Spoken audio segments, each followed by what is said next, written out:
ఉల్లిగడ్డలు, ధనియాలు కొన్ని, జీలకర్ర,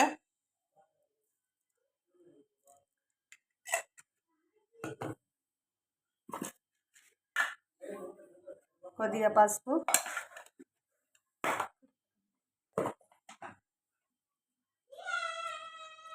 కరివేపాకు కట్ చేసుకొని వేసుకో.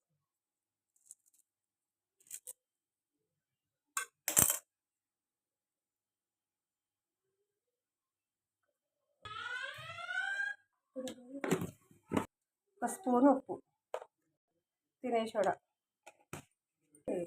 మిక్స్ చేసుకోవాలి. మొత్తం ఉల్లిగడ్డలు బాగా ఉల్లిగడ్డల్లో కలిసేటట్టుగా కారం, ఉప్పు, పసుపు, ధనియాలు ఇందులోనే శనగపిండి వేసుకొని కలపాలి.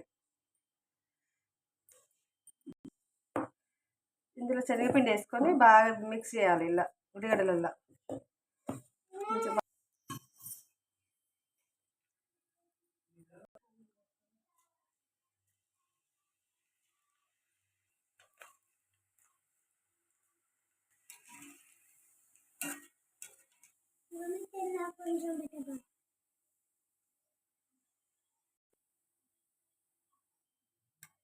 వేడి వేడి పకోడీలు రెడీ.